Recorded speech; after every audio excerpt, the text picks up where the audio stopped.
Hey DFS players, it's your boy Manny here once again. Welcome back to DFS Zone, your source for daily fantasy sports lineups for the NFL, NBA, and Major League Baseball. And again, guys, as always, before I continue, I would appreciate a like on the video. And if you're new to the channel, please subscribe and don't forget to turn on those notifications so this way you do not miss any of my new uploads.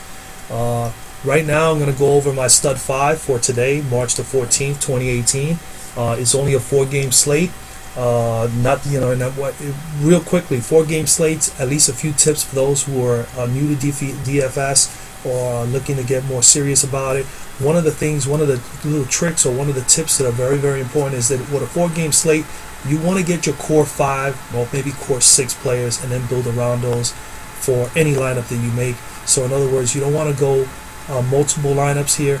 That is better. That's more suited for like last night's slate where you had 11 games. You can definitely mix and match a lot of players, and you can make 4, 5, 6 different lineups. You can easily make 2 or 3 lineups. Let's put it, let's narrow it down. You can easily make 2 or 3 lineups with 9 entirely different players, and maybe even still hit 2 out of those 3, or all 3 lineups can possibly still be in the top and make you some cash in a GPP play. So with a smaller slate like this one, 4 games, you basically are looking at 4 games. I would say anything from 5 to 4 or lower. You definitely want to have maybe 1 or 2 set lineups of core players, either 5 to maybe as much as 7 players, and then you mix and match those that 8th and 9th slot, pertaining to a position for value, and then just maybe have 3 different guys in that value pool for a certain position, and you basically still have your core 7 or 8.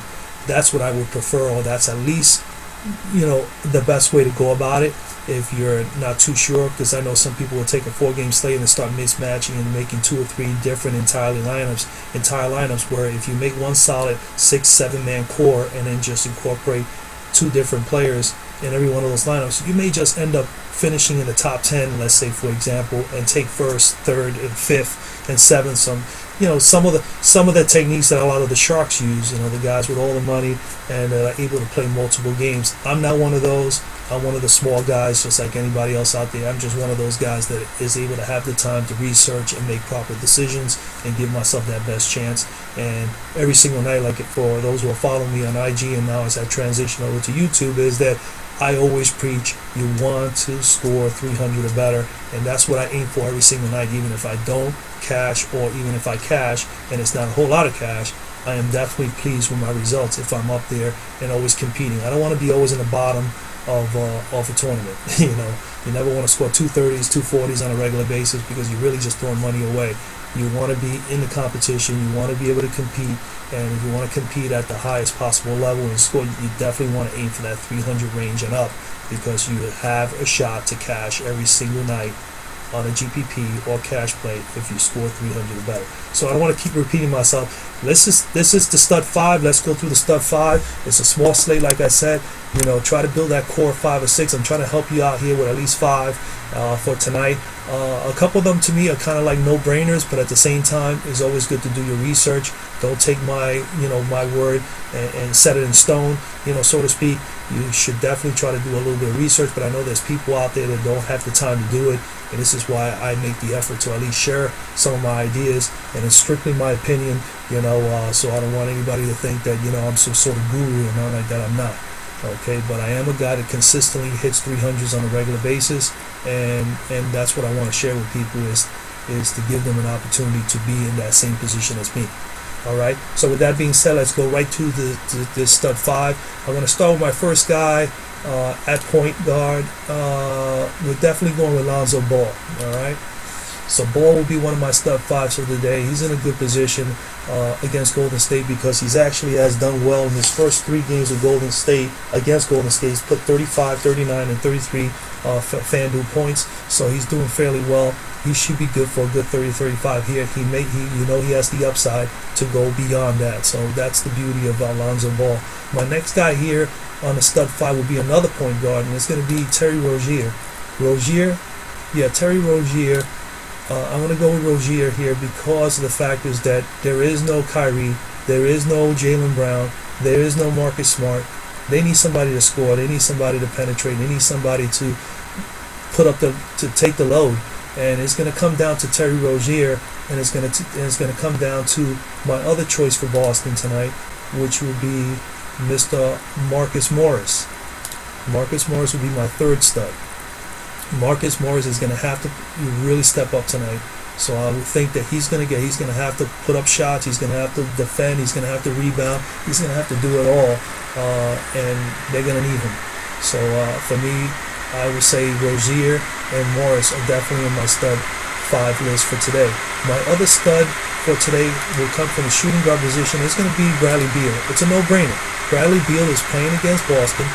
He's going to be in a position where there's nobody really to defend him unless he just happens to bomb the place, and that's very much possible with Beal. You know, he's the kind of guy that, one night he's just like totally off. It's like he can't hit anything, or he just, I don't know if he just mentally just just falls apart, but he sometimes, he's just real weird to figure out.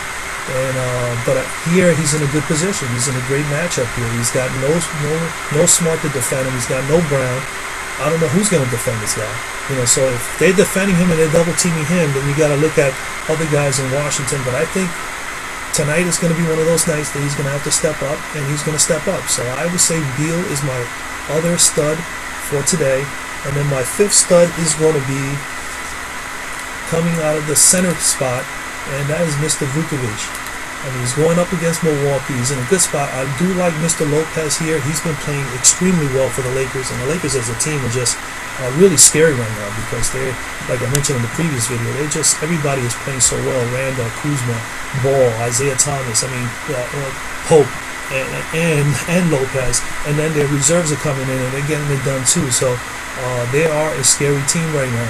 I don't think anybody really wants to play against the Lakers right now because they are such a high-scoring team offensively. But tonight, Vukovic, Milwaukee cannot defend at all at center. We all know this.